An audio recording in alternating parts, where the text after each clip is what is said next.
Hello, and welcome to today's episode of The Punch Show. And today I want to talk about January 6th and the so-called Jack Smith book report. I won't go through the whole thing or go to it in great detail, but there are some things I wanted to talk about that, and some things I wanted to talk to about the whole topic of January 6th in general. Because you have, some Republicans that are saying, oh, why are you still worried about that? Why are you still talking about that? Oh, just get over it already. And it's, you've got, first of all, Donald Trump is spending like 95% of his life whining about how the election was stolen from him. And the election was not stolen. This is something he completely made up. He tried to steal the election. He literally did try to steal the election. And he tried to steal it from people like me. And 81 million people voted for Biden.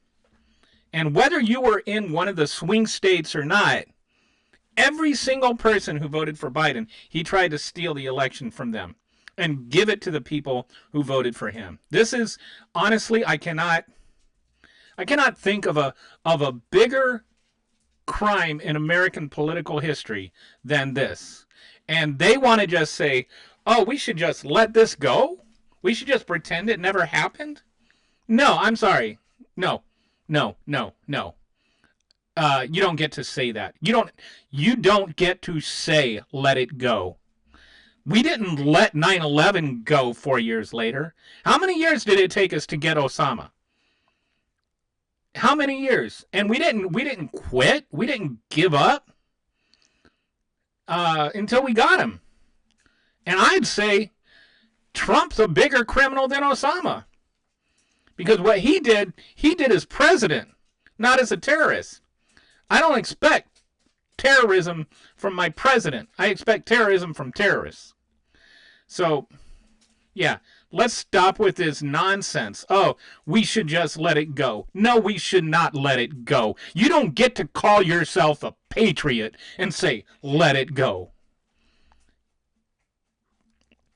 Only patriots, the real patriots, won't let it go. The next thing I want to talk about with this is, just kind of an overview of the whole thing.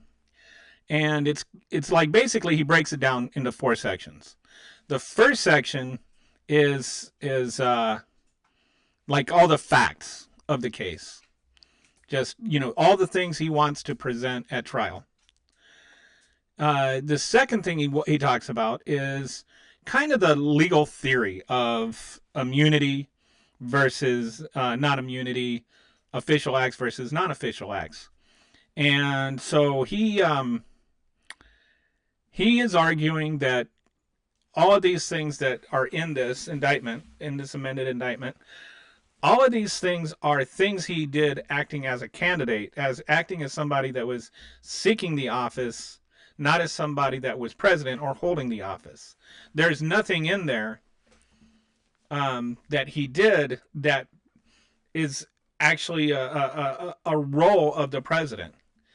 And on this, I think it's really important to think about this because I've never heard an actual Trump apologist defend this.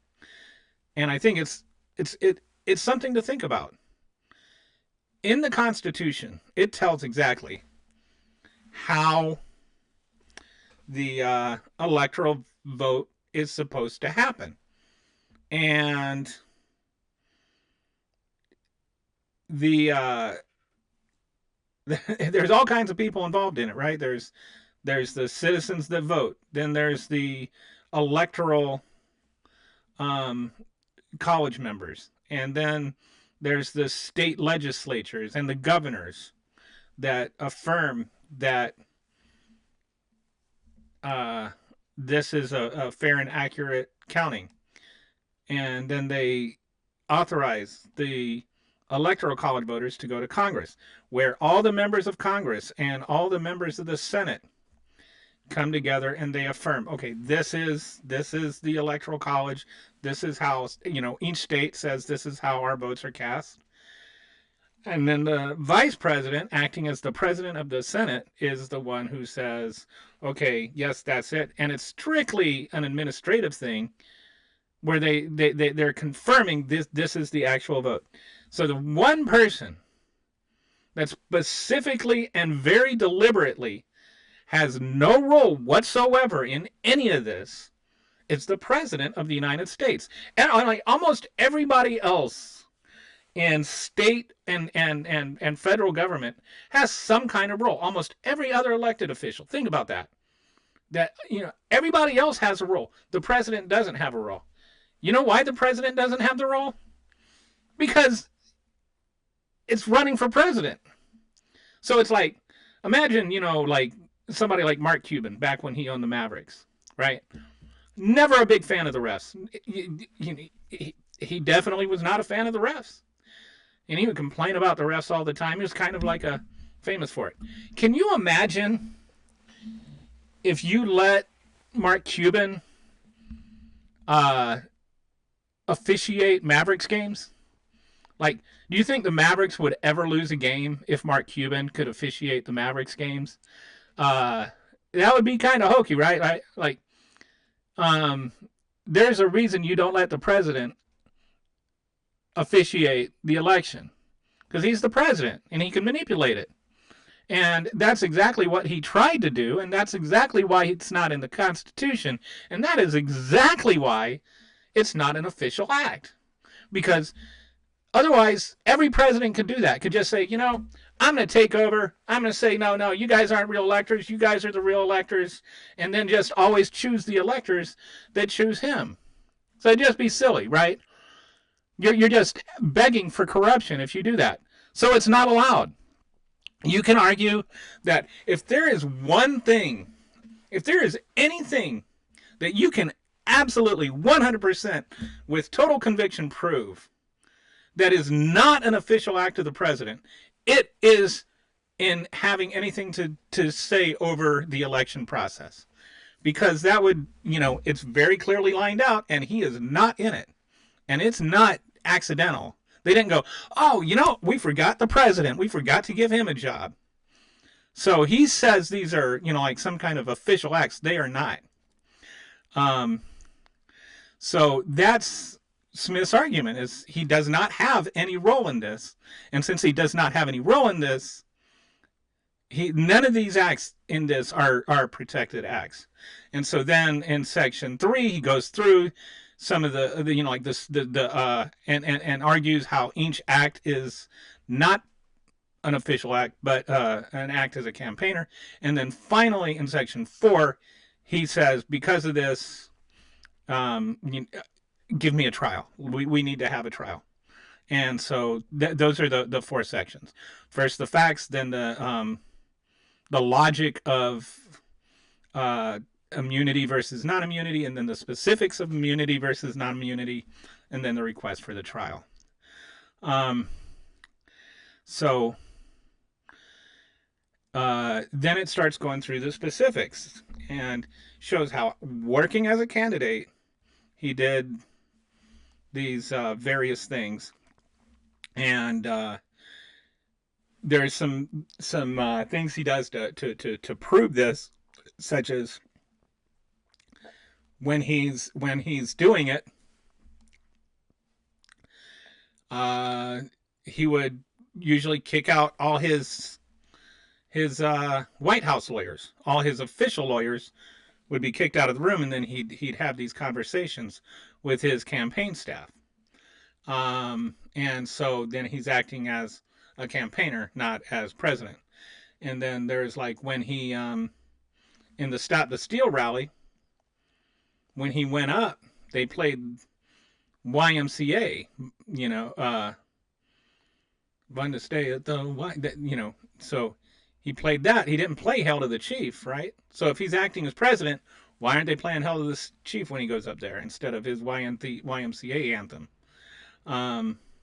So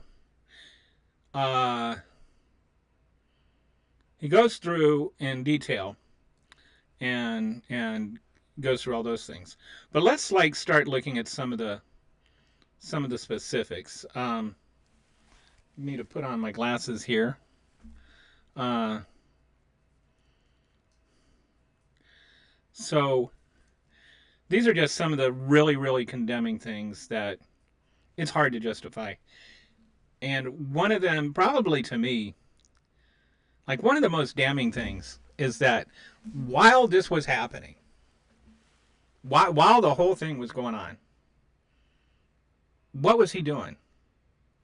He was sitting by himself in the White House dining room, watching Fox News and doom scrolling on Twitter. Like, and they even have a forensic expert that can go into, like prove from his own phone that this is what he was doing.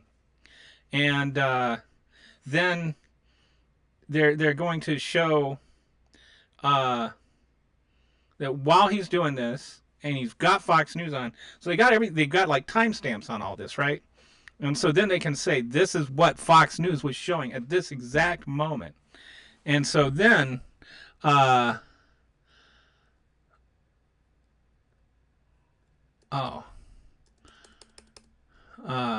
whoops. Sorry, I have to go back in. I had the brief open, but I accidentally closed it, so I just need to open that back up. So if I can figure out. Amateur. I am an amateur. I'm just started doing this, so.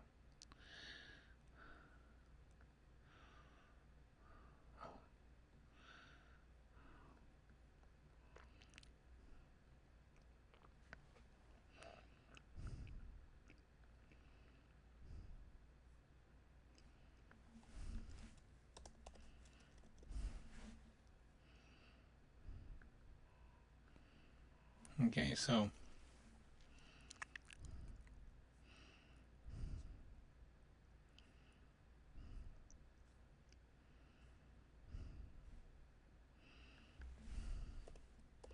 on page 80,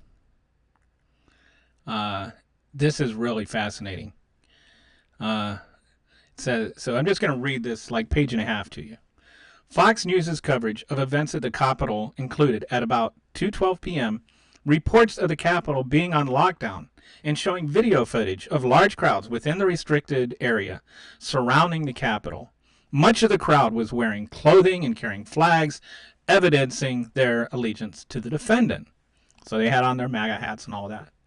At about 2:20 p.m., video of crowds on the Capitol lawn in West Terrace were shown alongside a Chiron. Certification vote paused as protests erupt on Capitol Hill. So this is, the Fox Chiron. All in caps. Certification vote paused as protests erupt on Capitol Hill. At 2:21 p.m., on the street reporter interviewed an individual marching from the Ellipse to the Capitol, who claimed to have come to Washington because President Trump told us we had something big to look forward to. And I believed that Vice President was going to certify the electoral votes and or not certify them. But I guess that's changed, correct? And it's a very big disappointment. I think there's several 100,000 people here who are very disappointed. But I still believe President Trump has something else left. And at approximately 2:24 p.m., Fox News reported that a police officer may have been injured and that protesters may have made their way inside the Capitol. At 2:24, so exactly at this moment, Donald Trump has Fox News on. This is what he's watching on the news. There's a police officer injured. They breached the Capitol and they're in the Capitol now. And he knows this, and he's got his supporter saying, I'm really disappointed. There's several 100,000 of us that are really disappointed. And so at 2:24, Trump was alone in his dining room when he issued a tweet attacking Pence and fueling the ongoing riot.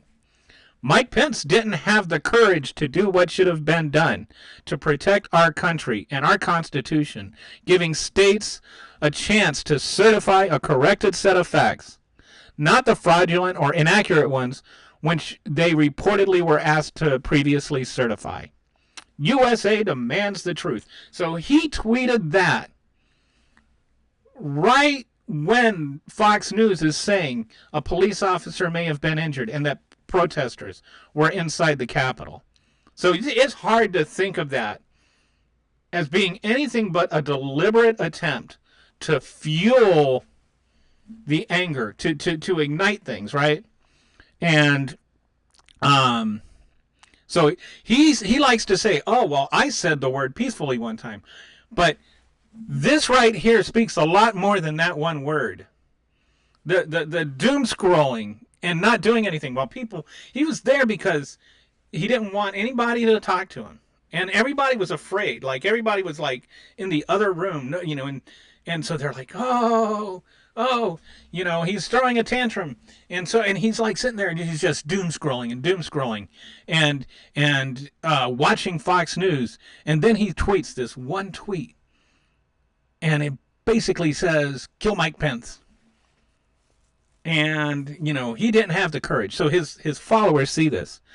So that afternoon at the Capitol, a rioter used a bullhorn to read the defendant's tweet about Vice President aloud to the crowd, trying to gain entry to the building.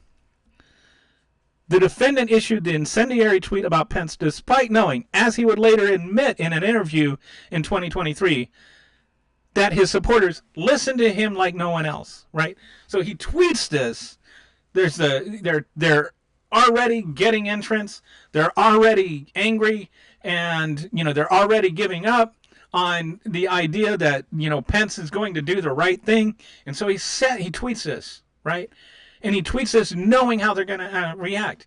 And then check this out. 1 minute later, at 2:25 p.m., the Secret Service was forced to evacuate Pence to a secure location, right? His tweet put Mike Pence's life in danger. He tried to have his vice president killed. And so they, you know, like they were saying, the crowd was chanting, hang Mike Pence. Where is Pence? Bring him out. Traitor Pence. And you know what? Did he tweet, no, don't kill anybody. Don't kill Mike Pence. Was there a tweet at 2:26 saying, no, don't kill him. Don't kill him? No, there wasn't. He didn't do anything.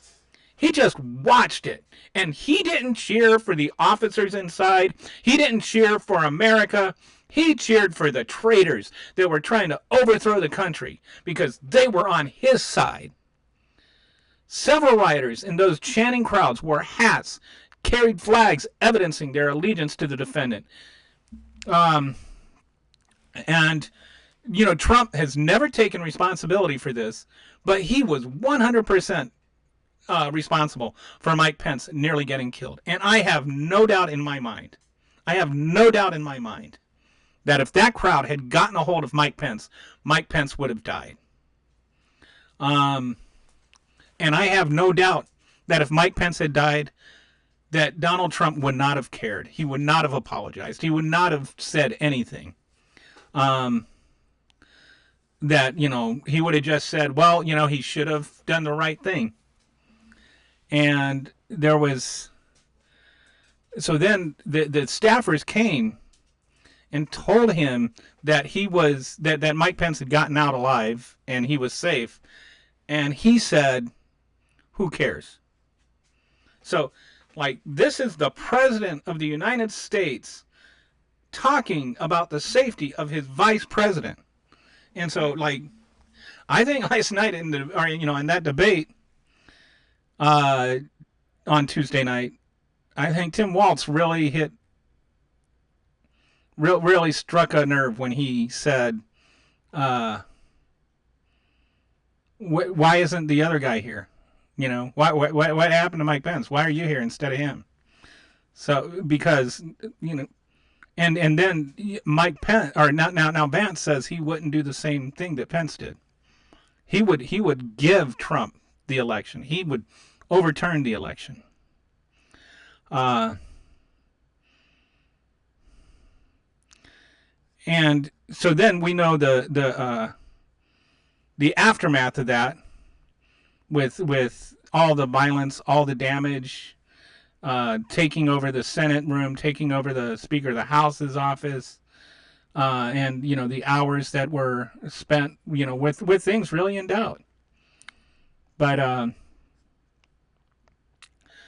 uh, so that was just on that day, just him sitting there in the room by himself. It's just, to me, it's totally damning. It's totally damning. And watching Fox News and seeing, oh, the cop said, this cop might have been hurt, and that's when he did it. He waited until everything was primed, and then he started the engine. He made it worse. So then there's other things like leading up to it. Another thing that came out is he told his son-in-law and his daughter, Ivanka and Jared, it doesn't matter if you won or lost the election, you still have to fight like hell. So he knew he had lost. He was telling them, look, I know I lost, but I still have to fight. And it's like, why do you have to fight? You lost. Just accept it. That's what the law says. That's what a democracy is when you lose, you just accept that you lost. There's his another thing that goes into his mind leading up to it is he invented his statistics. So, for instance, like in Arizona, he said that 36,000 non-citizens had cast ballots in Arizona, which was a completely made-up number, right? And how do we know it was completely made up? Because he also said later it's a few 100,000.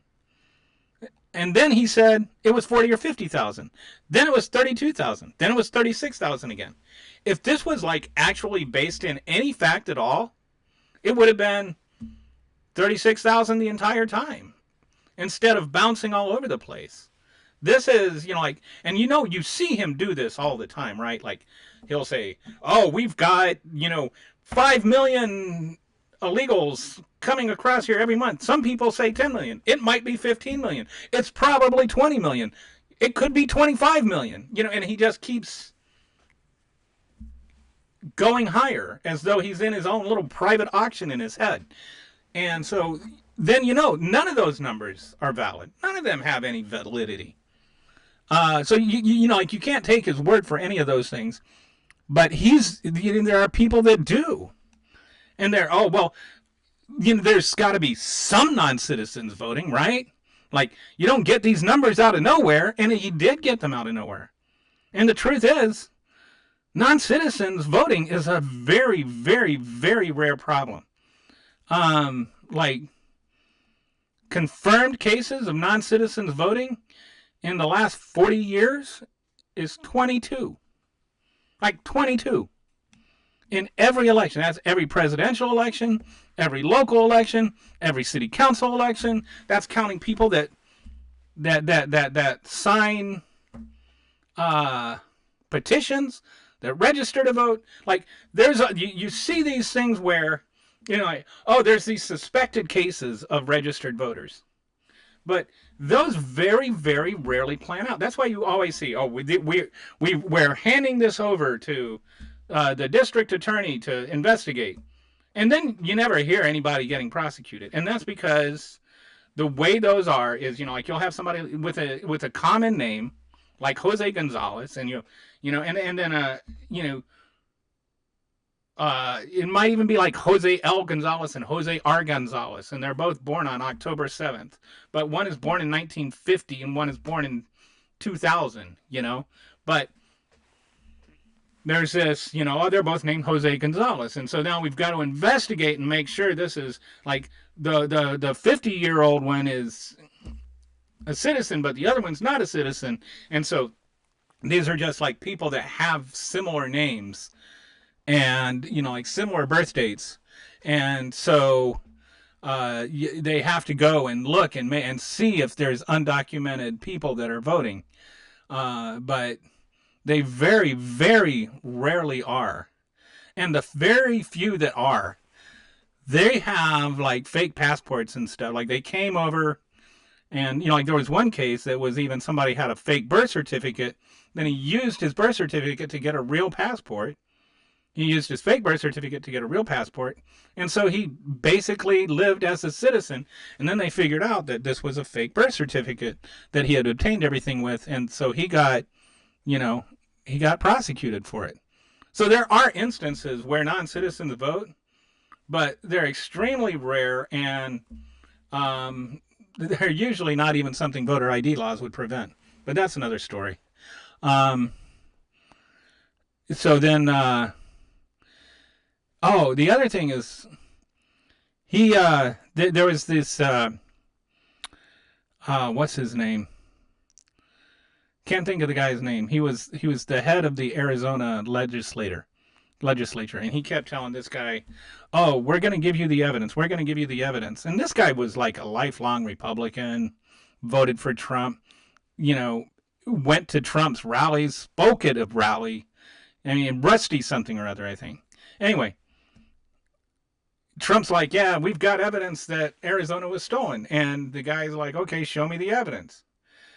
And he kept promising the evidence, and then the evidence never came. And so the guy's like, "Well, I'm sorry, I can't do anything without actual evidence." And so then the MAGAs turned on him, and they were showing up at his house. They were threatening his kids, all kinds of stuff. But you know, there's a movie on Max, if you get a chance to watch it, about stopping the steal or something. I can't remember the name of it. But it's really good, and it goes into looking at some of the lives of people that were actually standing up for democracy, from like Raffensperger in Georgia, and some of these people that were just doing their job, and they were just telling the truth. And you know, Donald Trump's assault on these people through his minions, his MAGA minions, like just destroyed people's lives. And then, you know, then there's the two black ladies from Georgia, the mother and the daughter, who just like literally had to flee their home so they wouldn't be killed.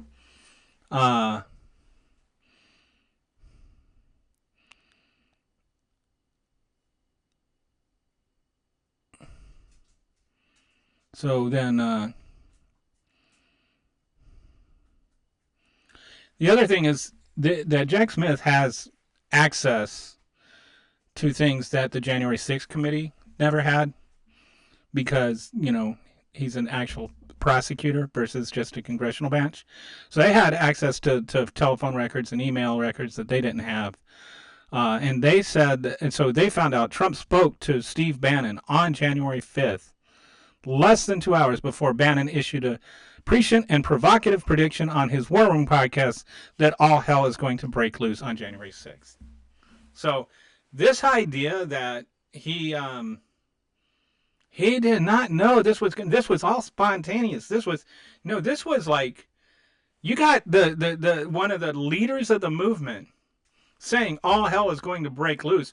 Who do you think he is talking to? He is talking to the people that are there. So he's telling them all hell is going to break loose. Talk about a self-fulfilling prophecy. He's telling the people that are going to be they're the hell that's going to break loose. And he's telling them, yeah, hell is going to break loose. Well, gee, what a shock that hell broke loose, right? Then there's this other "make them riot" comment, which I think a lot of people have misconstrued, and then people in defending the comment have also misconstrued it. So it's well before January 6th. An unidentified Trump campaign employee. This I'm reading this from a Politico article, uh, which I'll link in the comments there.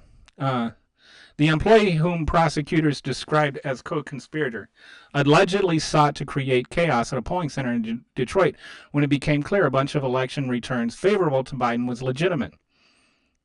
Find a reason it isn't, the alleged co-conspirator said to colleague prosecutors wrote. When the colleague said an outbreak of violence appeared imminent, the campaign employee replied, make them riot and do it. So this was not like, I think some people have taken this to mean make them riot was something that Trump said on January 6th, when it was actually something that an employee or a campaign person said prior to January 6th regarding Michigan. But it shows, A, that this was the mindset of the campaign. So that mindset was existed before January 6th, that we're willing to go to violence to get our way. And also that this was part of the plan prior to the election, but prior to January 6th, that there was this plan, and even prior to the election, to sow doubt, to sow discontent, to make everybody question everything. And because then through that discontent, you could say, point to it and say, look, there's all this doubt about the election. And you hear the reasonable Republicans, and I'm saying that with tremendous dripping sarcasm, like Marco Rubio and Ted Cruz, are like, well, I'm not saying it was fake, but there was that it was rigged, but there's all this doubt. And it's like, this doubt was sown by the Trump campaign. So it's not like, this doubt is because there's real things. It was this doubt was because they amped up the anger. They amped up everything by lying and making up numbers and saying all these things. There's the kind of another thing that happened is Rudy Giuliani's ascension to insanity. He became the number one person that Trump had, because he was willing to lie any lie. He was the one that said, we've got all this evidence. He's the one that, ended up losing his law license because he lied so much. And but this was acting on behalf of Trump the candidate, not Trump the lawyer, or Trump the president. So when he's in all these courts arguing that the election was stolen, he's acting as a campaign lawyer, not as an official lawyer. So it's actually ironic that he might have actually become one of the biggest reasons that Trump can be convicted now, because that was the one that he was talking to the most, and that's also the one that was most tied to his campaign, which means that these are not acts of the president. These are not protected. There's no immunity for those things. So I think this is all really important, that we need to recognize Trump is guilty. And we need to have a court case about that. He literally tried to steal the country, and it wasn't just on January 6th. I don't care that he said some one thing about peacefully. It's, to me, the peacefully does not matter at all. What matters is the doom scrolling in the dining room. What matters is tweeting, like basically go kill Mike Pence, when the heat is already that high. What matters is him not saying, "Hey, look, stop this." What matters is the lead up to the election, saying it was going to be stolen unless he won, and then afterwards, like making up all of these things, changing the numbers in Arizona, bringing up these discredited things in Michigan. There was one point where he asked Ronna McDaniel to mention something about one of these fake Michigan theories, and she turned him down because it was too ridiculous, even for her. So he was making up all of this stuff to get people riled up. And you still have people that believe the election was stolen, not because of what the facts are, but because of what he said. And they'll be like, "Oh, but this happened," and it's like, no, it didn't happen, and the only reason you believe it happened is that Donald Trump said it happened. So that discontent was sown. It did not just happen. It was not organic. It was not a grassroots thing. It was a grass fire thing, and he set the fire. So then that became the January 6th takeover of the Capitol building, which was only to prevent the Electoral College from actually being counted, so that then they could say, "Oh, this discontent proves that we need to slow down and take a look at things and really consider who won the election." And it's like, no, we know who won the election. You want to change who won the election. So he tried to steal the election. And honestly, people like Ted Cruz and Marco Rubio, I hope they get prosecuted too, because they also were participating in this. Ted Cruz said he wanted to go to the Supreme Court and argue the case, as though there is a case to argue. And the Supreme Court even said, no, there's no case to argue. So anyway, that's the show today. A little shorter, but